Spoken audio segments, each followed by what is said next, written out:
ढोकळे दाखवणार आहे। त्यासाठी एक वाटी बेसन घेतलेलं आहे मी, अर्धा वाटी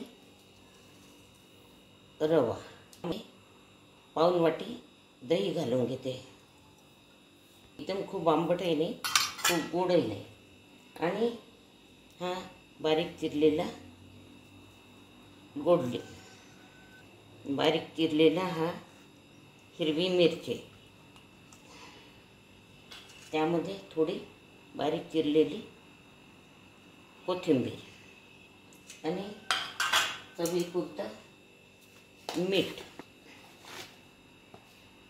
हे एवढं चवीपुरतं मीठ, थोडं हळद, जास्त प्रमाणात नाही, किंचित हळद, थोडं जिरं घालून घेते आणि हिंग पण घालते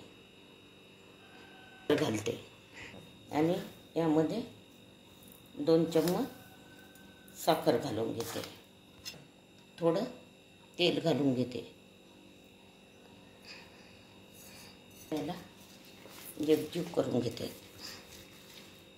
बेसन भिजवून घेतलेलं आहे।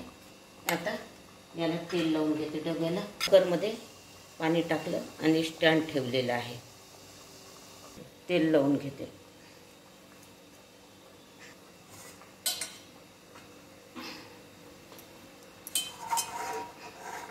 हे पहिला ह्या डब्यात मला करायचं आहे, त्यामुळे याला मी तेल लावून घेते, इनो घालून घेते आणि थोडं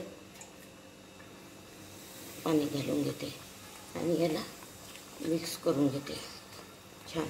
टिश्यू पेपर घालून घेतलेलं आहे आणि आता हे पूर्ण पीठ यामध्ये घालून घेते, ठेवून देते।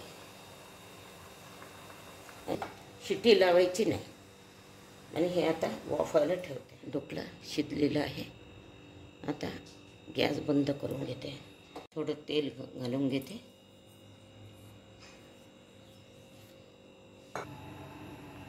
आता तेल झालेलं आहे, त्यामध्ये थोडं हिंग घालते,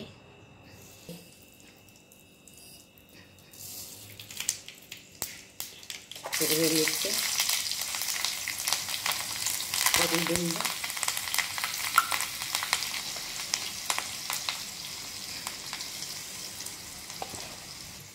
त्यामध्ये थोडं पाणी घालून घेते,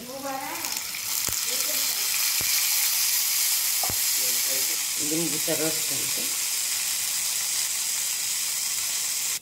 थोडी 2 चम्मच साखर घालते आणि हे थोडं शिजू देते। हे बघा, हे असं छान डब्यातून मी काढून घेतलं। आता यातला कट करून घेते।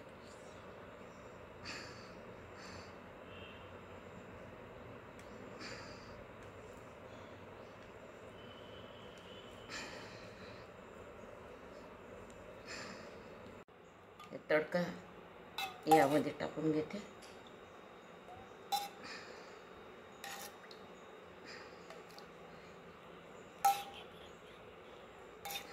माझे जे ढोकळे तुम्हाला आवडले असतील अशा प्रकारचे, तर माझ्या ग्रामीण चॅनलला सबस्क्राईब करा।